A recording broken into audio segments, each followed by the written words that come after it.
مساء الخير يا حبايبي، ازيكم عاملين ايه؟ كل سنة وانتم طيبين، وحشتوني جدا. ويا ريت تشوفوا الفيديوهات الحلوة، وهنتقابل قريب اونلاين ان شاء الله.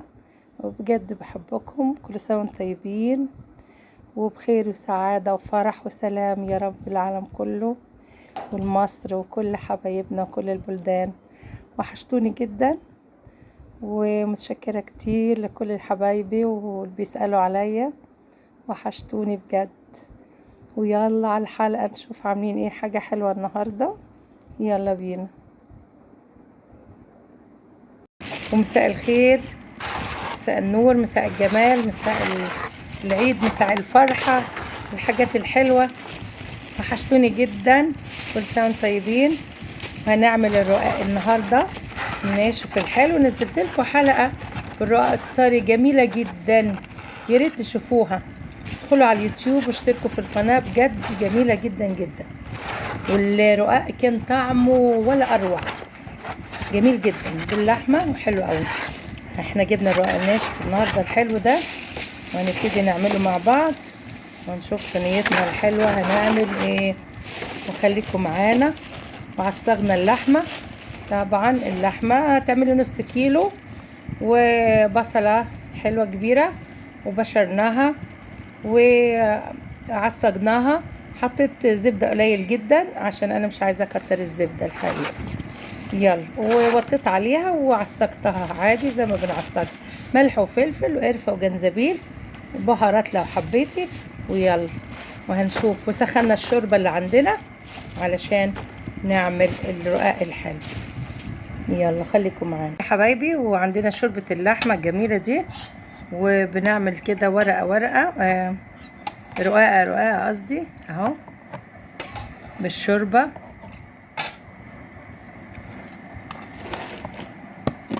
اهو. بنعملها بالشوربة، الشوربة دافية، ونبدأ ايه، تكون دافية مش سخنة قوي قوي، بس يعني سخنة مش بتغلي علشان ما تعجنش منك الرقاق. هنبدأ نبل رقاقة رقاقة كده ونحطها في الصينية زي ما عملنا كده اهو. وهنبدأ ايه، نخلصهم كلهم الرق الاول ونحط في الصينية، وبعدين نحط اللحمة يا حبايبي. وحطينا الرق الاولاني، وحطينا اللحمة العصاج جميلة جدا، حطينا حتة زبدة كده. ويلا ونحط الرق التاني من فوق اهي جميلة جدا اهو يا حبايبي. بنرصها وحطينا اهو رقين جل رقاق.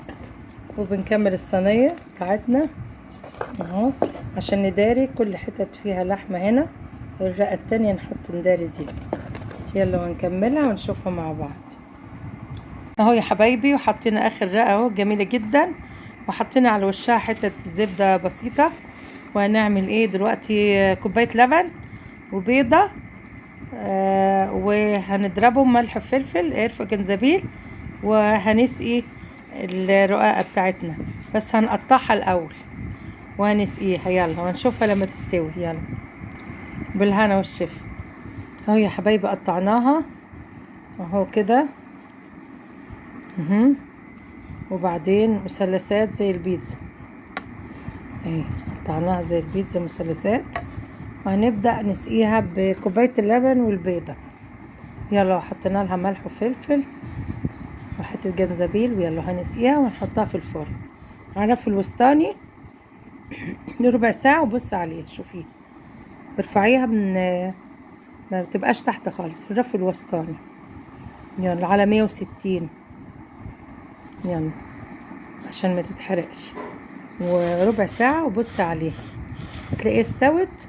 نزليها تحت خالص وافتحي الشواية واديها 3 دقايق على الشواية وانت واقفة عليها عشان ما تحرقش. يلا بالهنا والشفا، هنشوفها لما تطلع. كل سنة وانتم طيبين يا حلوين اهو يا حبايبي الحلوين. ايه رأيكم؟ اخر جمال بجد، جميلة جدا. صينية الرقاق جميلة، طلعت من الفرن وشها جميل زي الفل. زي ما قلنا سقيناها كوباية اللبن والبيضة، وحطينا على كوباية اللبن يمكن 4 معالق شوربة تاني. سقينا الحروف اللي هي على الجناب لو كانت ناشفة شوية. واحنا ساقين مع بعض الرقاق رقاقة بالشوربة بالمعلقة كده، وتكون يدوب فترة كده الشوربة عشان ما تهريش الحاجة. شايفين بجد تحفة، واللحمة وريحتها ملت البيت. يلا اعتمدوها واعملوها. كل سنة وانتم طيبين. ومنزله لكم كمان على الصفحة الفيديو فيديو اليوتيوب بالرقاق الطري، وده الرقاق الناشف النهارده. كل سنة وانتم طيبين، وحشتوني جدا، وقريبا جدا نتقابل بإذن الله، نتقابل اونلاين بإذن الله. يلا كل سنة وانتم طيبين وسلام. اكلات ميرا متنسنيش لايك وشير يا حبايبي. انتوا فين كل اللي ضايفيني على الصفحة؟ انا عايزة اشوف اللاف الجميل بتاعكم وكلامكم الحلو، وقولوا لي بتتابعوني منين بجد، واشوف كلامكم ورأيكم، واعتمدوها وجربوها، ونزلوا لي كلامكم الحلو والصور اللي تعملوه، واشوف كومنتاتكم الحلوة. كل سنة وانتم طيبين. يلا وربنا معاكم وسلام.